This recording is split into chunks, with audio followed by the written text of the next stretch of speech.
하나님의 평화가 말씀을 듣는 우리 가운데 함께 하시기를 빕니다. 아멘. 지난 11월 7일은 입동이었습니다.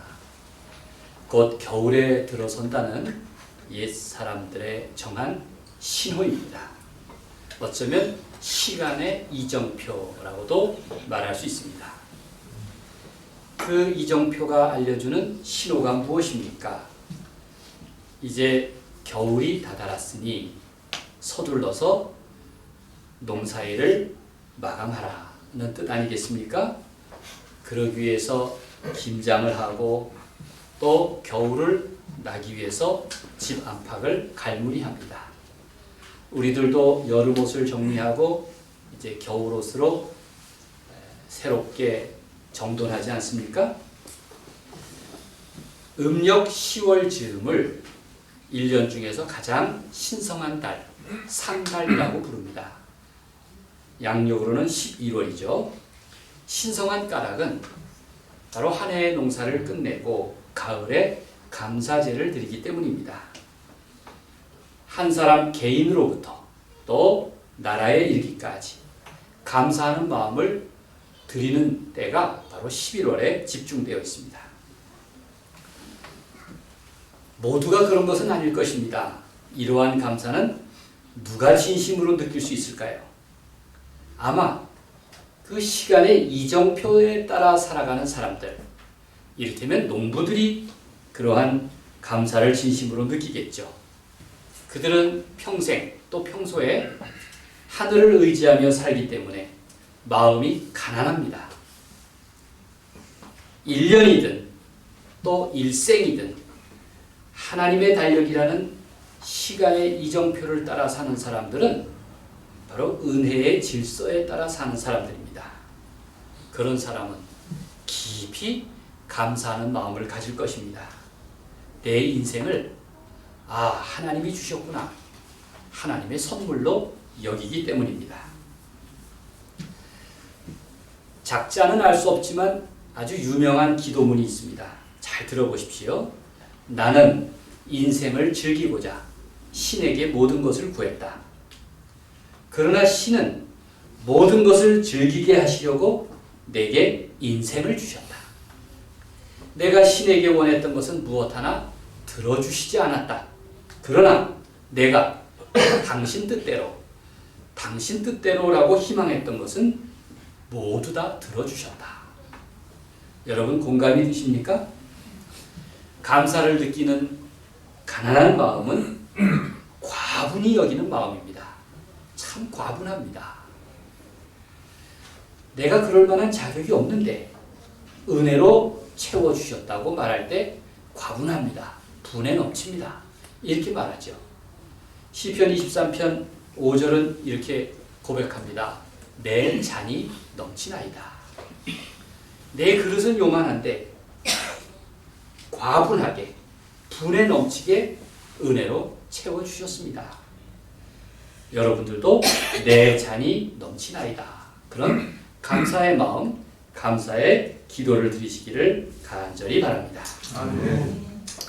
오늘 본문은 시편 127편입니다. 이 시편 127편은 성전에 올라가면서 부르는 순례자의 노래라는 별명이 붙어 있습니다.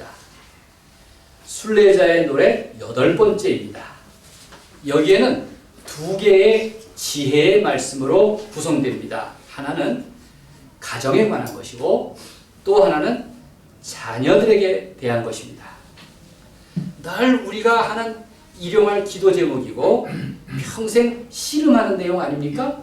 우리 가정, 내 자녀들, 내 새끼들, 다 우리가 기도하는 일이요 씨름하는 일입니다. 1절 말씀을 함께 읽어보겠습니다. 여호와께서 집을 세우지 아니하시면, 시작. 여호와께서 집을 세우지 아니하시면 세우는 자의 수고가 헛되며, 여호와께서 성을 지키지 아니하시면 파수꾼의 깨어있으니 헛되도다. 한마디로 하나님은 내 집, 내 가정과 그리고 내가 사는 삶의 성의 수호자가 되신다는 말입니다.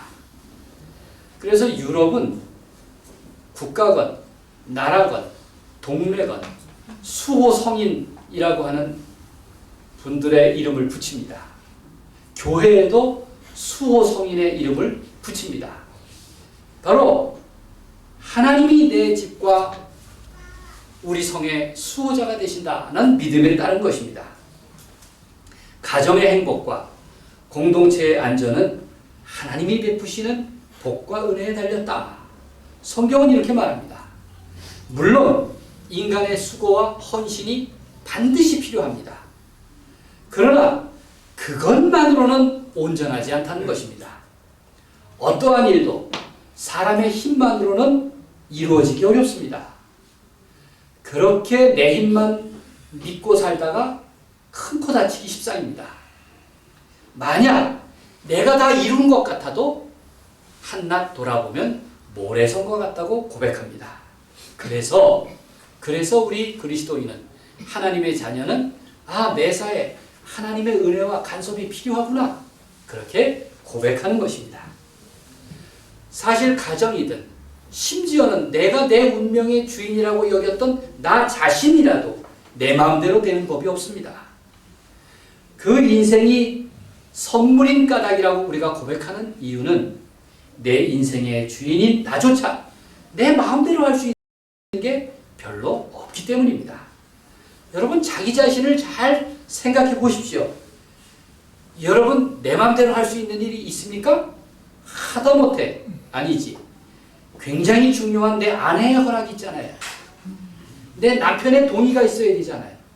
나 혼자 할 수 있는 일이 참 적습니다. 인생의 길이를 생각해 보십시오. 너무 짧지 않습니까?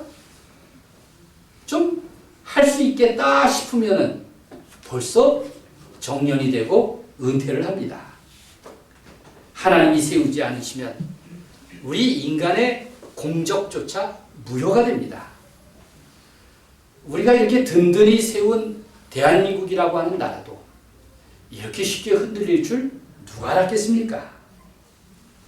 그러니 우리는 하나님이 부둥켜 주셔야 되는구나. 깨어지기 쉬운 칠그릇과 같은 존재이니 나를 품어주셔야겠구나. 그런 믿음을 갖고 삽니다.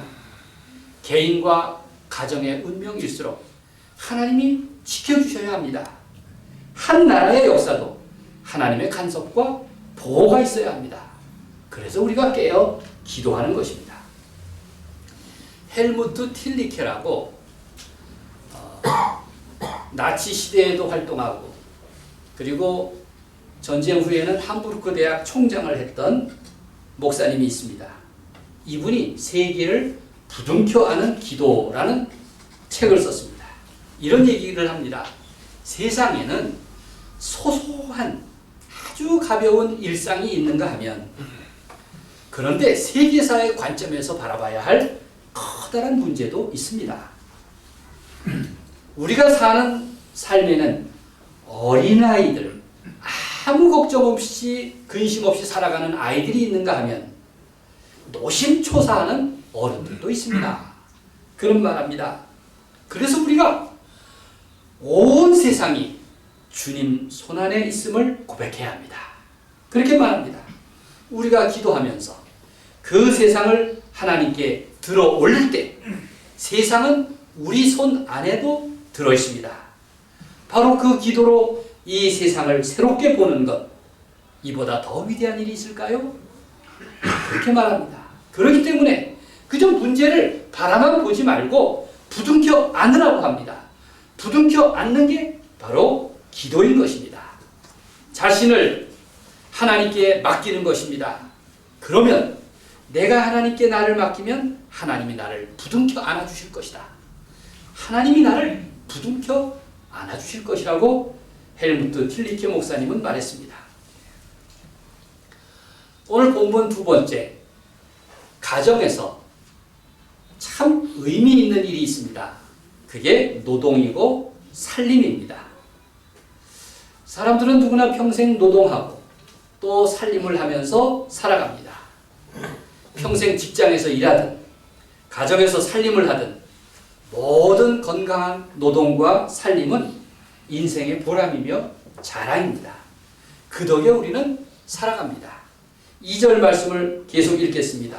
너희가 일찍이 일어나고 늦게 누우며 시작. 너희가 일찍이 일어나고 늦게 누우며 수고의 떡을 먹음이 헛되도다. 그러므로 여호와께서 그의 사랑하시는 자에게는 잠을 주시는구나. 우리 그리스도인은 직업을 소명으로 받아들입니다. 특히 개신교인들, 프로테스탄트는 직업에 대한 소명의식을 갖습니다.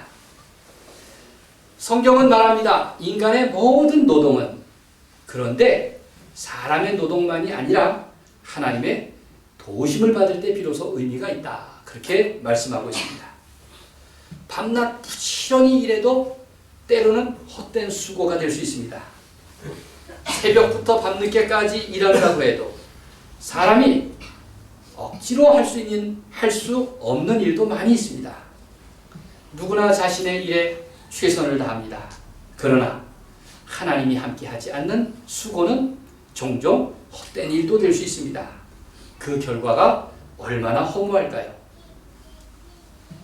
저도 그런 경우를 경험한 일이 있습니다.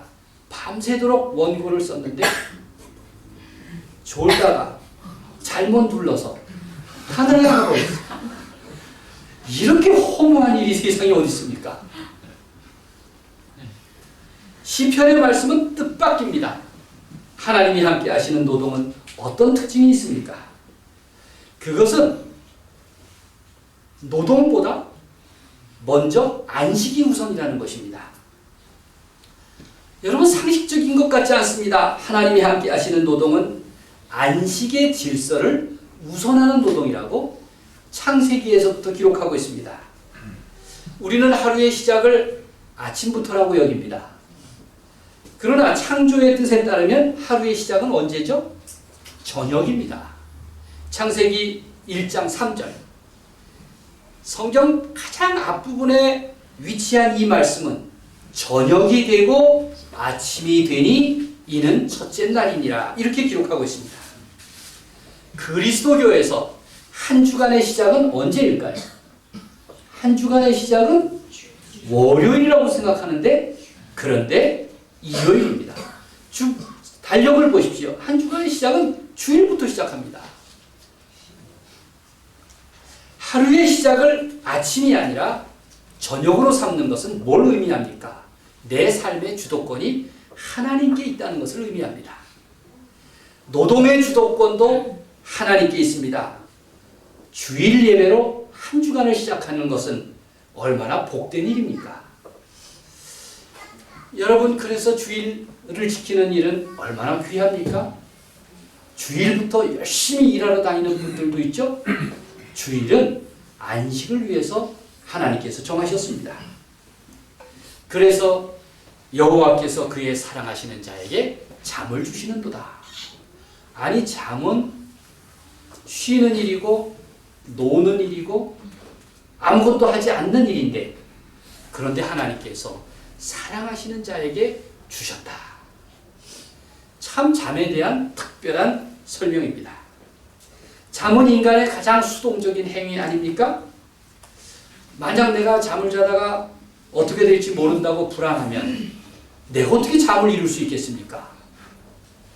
어린 아기를 둔 젊은 부모는 날마다 아기를 평화로운 잠으로 인도하는 것, 그게 큰 숙제 아닙니까?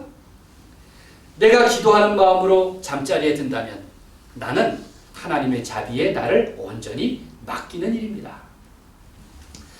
이렇듯 잠은 하나님께 내 인생을 다 맡기고 안심하는 행위입니다.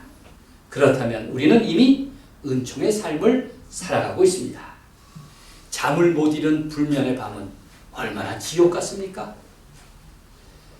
하나님의 은총의 질서 속에 편안하게 잠을 이루는 일은 얼마나 다양한 일입니까? 마찬가지로 은총의 질서 속에서 이루어지는 노동은 즐겁고 창조적일 수 있습니다.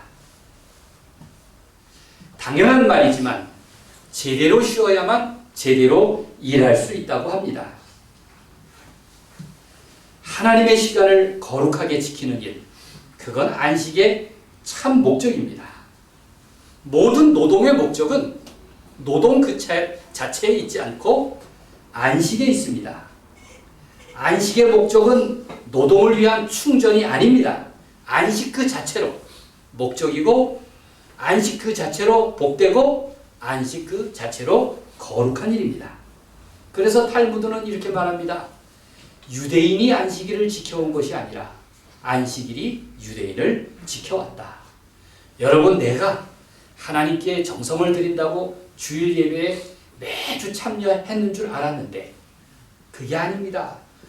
내가 주일에 하나님을 예배하고 섬기는 그 거룩한 수고가 내 인생을 지켜주고 있구나. 내 삶을 보호하시는구나. 이런 의미인 것입니다. 우리가 내가 하나님을 예배하기 위해서 시간과 물질을 들여 봉사하는 줄 알지만 하나님을 예배하는 그 행위가 내 삶을 복되게 하고 거룩하게 하고 내 인생을 지켜주셨다. 그렇게 고백하는 여러분이기를 간절히 바랍니다. 그러나 노동은 할 수 없고 휴식만 한다면 그건 또 얼마나 괴로운 일이겠습니까?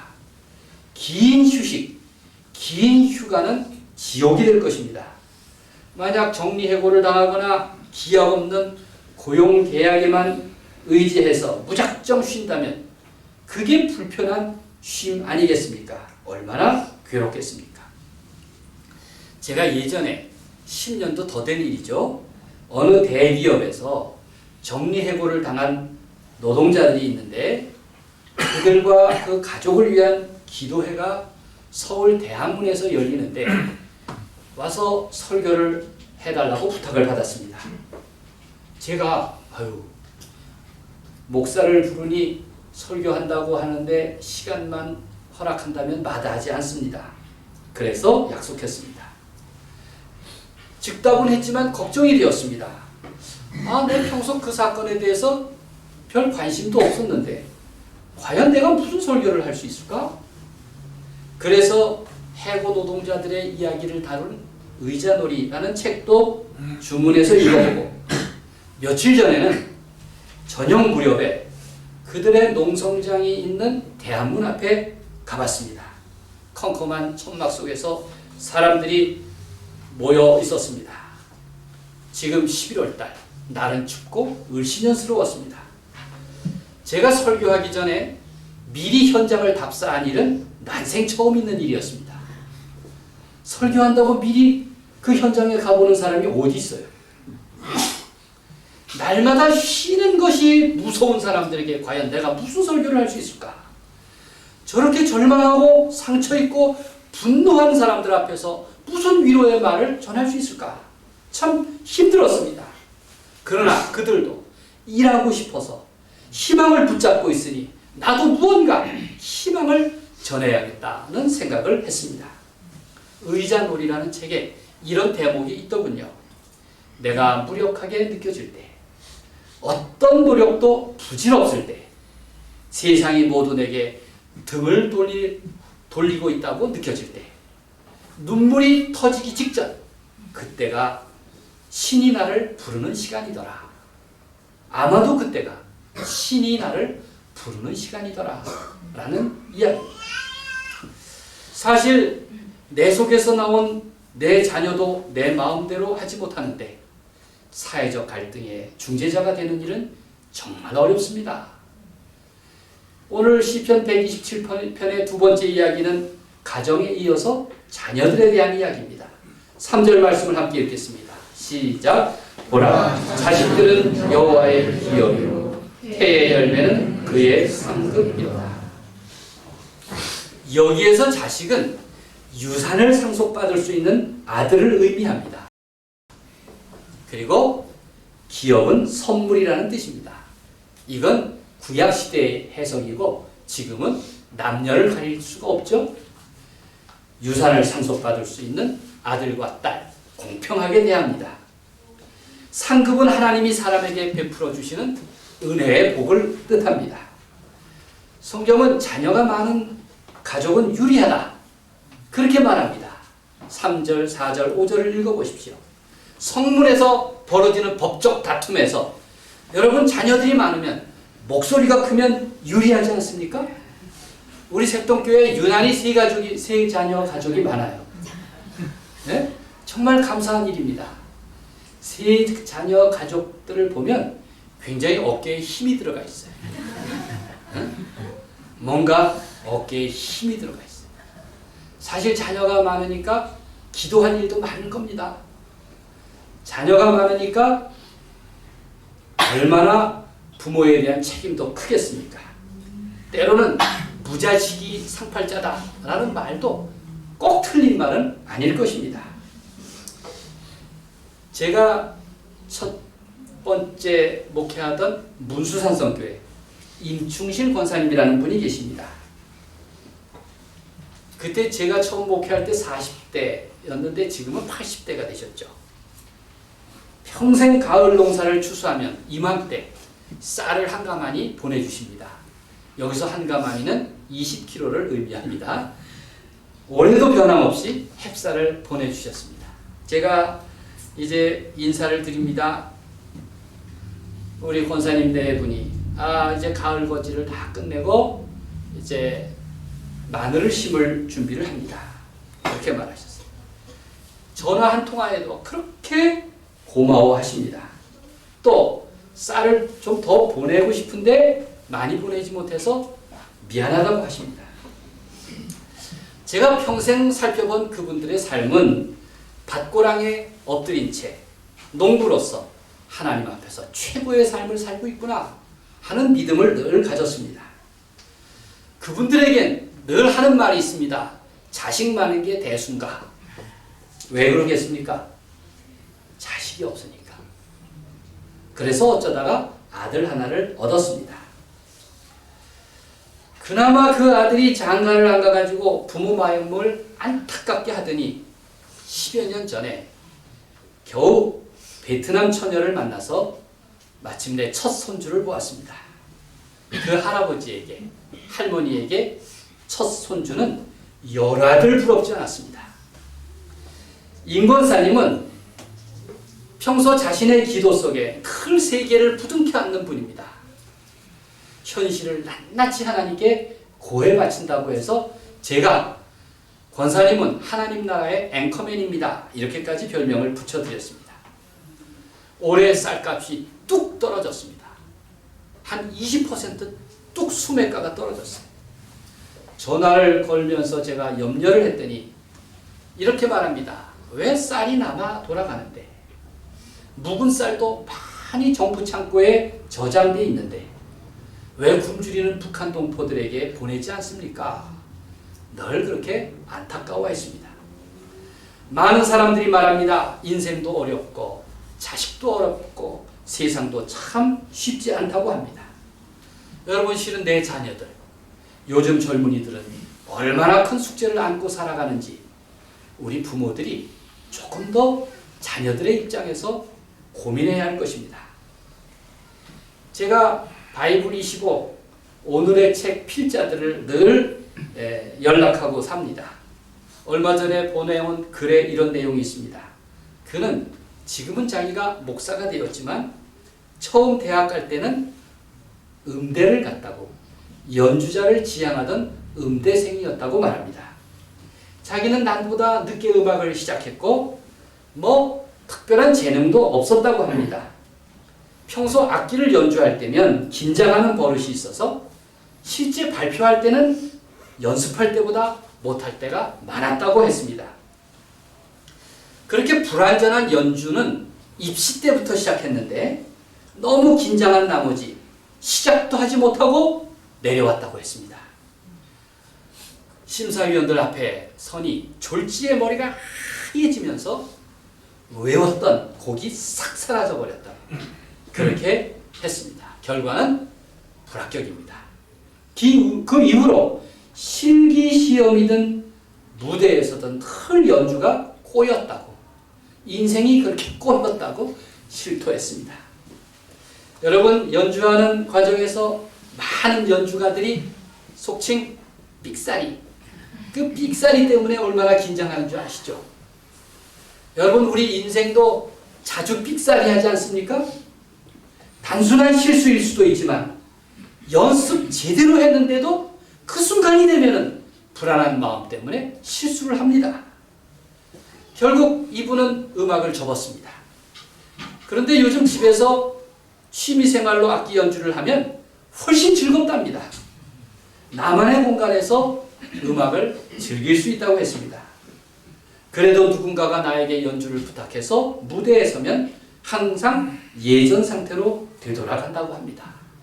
그는 늘 고민합니다. 나에게 완전한 연주란 불가능한 것일까? 그래서 그가 오늘의 책에 소개한 책이 완전한 연주였습니다. 이 완전한 연주의 저자는 완전한 연주를 가로막는 장벽을 예를 들기를 두려움이라고 했습니다. 두려움. 교육심리학자들에 따르면 두려움은 뇌를 마비시킨다고 합니다. 저자는 그렇기 때문에 목표를 완전 무결로 정하지 말라고 합니다. 세상에 완전한 인생이 어디 있습니까? 세상에 완벽한 연주가 어디 있습니까? 그 완전이라는 허상이 유령으로 다가와서 연주자를 집어삼키듯 실수할까 두려워하고 완전할까 노심초사한 인생들이 자주 삑사리를 낸다고, 자주 걸려 넘어진다고 하는 것입니다. 여러분, 당장 오는 목요일에 수능 시험을 치를 우리 자녀들, 수험생들은 얼마나 두려울까요? 그렇다고 아이에게 너 두렵니? 이런 미련한 어머니는 없겠죠? 어? 막 하고 등을 치면서 만용을 부리지만 그것도 위험한 아빠짓입니다. 정말 아이들에게 어떻게 용기를 줄 수 있을까? 우리가 같은 심정으로 기도해야 하는 이유입니다. 사실 누구나 자기 인생에서 완전은 없습니다. 하나님께서 내 인생에게 베푼 선물을 생각해 보십시오. 완전하지는 못하더라도 그러나 행여 감사를 잃어버린 인생은 얼마나 황폐합니까? 게다가 하나님을 잃어버린 사람들의 삶은 얼마나 불안합니까? 다음 주일은 감사절입니다. 내 인생이 선물이라고 생각한다면 감사절기가 더 크게 의미로 다가올 것입니다. 이번 주간에는 농부처럼 하늘을 의지하며 사는 그 가난한 마음으로 내게 주신 은총의 선물을 헤아려 보십시오. 내 가정, 내 자녀, 내 인생. 그리고 감사하십시오. 감사는 내 인생을 축복하는 일이고 또 나를 존귀하게 여기는 것입니다. 우리가 잘 아는 아굴의 기도가 있습니다. 잠언 30장의 내용이죠. 잘 들어보십시오. 내가 두 가지 일을 주께 구하였사오니 나를 가난하게도 마옵시고 부하게도 마옵시고 오직 필요한 양식으로 나를 먹이시옵소서. 혹 내가 배불러서 하나님을 모른다. 여호와가 누구냐 할까 하오며 혹 내가 가난하여 도둑질하고 내 하나님의 이름을 욕되게 할까 두려워함이니이다. 내 인생에서 감사를 고백하는 사람은 바로 하나님을 아는 지혜로운 사람이고 하나님이 함께 하심을 고백하는 믿음의 사람입니다. 그런 진실한 하나님의 자녀 그리스도인의 삶을 살아가는 여러분이 되시기를 바랍니다. 하나님께서 여전히 내게 선물 같은 인생을 허락하십니다. 하나님께서 나를 은혜의 질서, 은혜의 간섭으로 이끌어 주시기를 우리 주님의 이름으로 간절히 축원드립니다. 아멘. 기도.